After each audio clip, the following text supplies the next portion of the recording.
नमस्कार, मी रुपालीज किचन चौघरच्या जेवणाचे या माझ्या चॅनलवरती तुमच्या अगदी मनापासून स्वागत. आजची रेसिपी आहे खाजा. त्यासाठी मी इथे 2 वाटी मैदा घेतला आहे. त्यातच चिमूटभर मीठ आणि 1 छोटी वाटी तूप घेतलं आहे. आता हे सगळं मिक्स करून घ्यायचं. हे चांगलं मिक्स करून झालं आहे.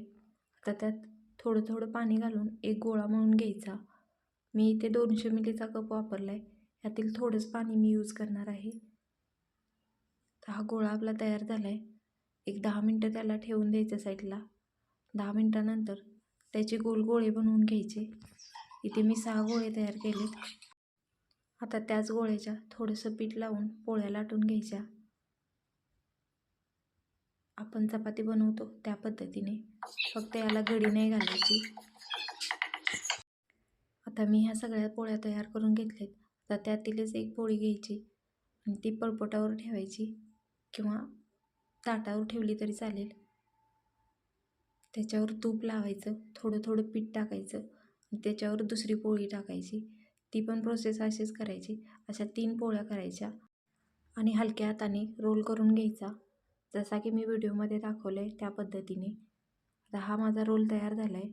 सुरीच्या साहाय्याने त्याचे तुकडे करून घ्यायचे आणि लाटण्याच्या साहाय्याने हलक्या हाताने प्रेस करून घ्यायचे. तर हे खाजा तयार आहेत तळण्यासाठी. तर हे मी साईडला ठेवते. त्याच्या आधी मी पाक बनवून घेते. त्यासाठी मी इथे 2 वाटी साखर आणि 1 वाटी पाणी. आता याला छानशी एक उकळी मारून घ्यायची. 1, 2, 3 मिनटे. तर उकळी आल्यानंतर आपल्याला एकतारी पाक बनवायचा आहे. तर हा आपला पाक तयार आहे. त्यातच मी छोट्या लिंबाची अर्धी फोड पिळून घेतले, जेणेकरून आपला पाक घट्ट नाही होणार. आता मी एका कढईत तेल ओतून घेतले. तेल चांगलं तापून दिल्यानंतर मी तयार खाजा त्यात सोडून घेतलेत आणि मीडियम गॅसवर ब्राऊन कलर येईपर्यंत चांगल्या भाजून घ्यायच्या. मी इथे भाजून घेते. आणि त्याआधी तुम्हाला माझा आजचा व्हिडिओ कसा वाटला हे कमेंटमध्ये सांगा आणि लाईक, शेअर आणि सबस्क्राईब करा. खाजा तळून तयार झालेत. एक 5 मिनटं त्याला मी पाकात मुरत ठेवते, जेणेकरून खाज्याच्या आतपर्यंत पाक जाईल आणि खाताना पण टेस्टी लागेल.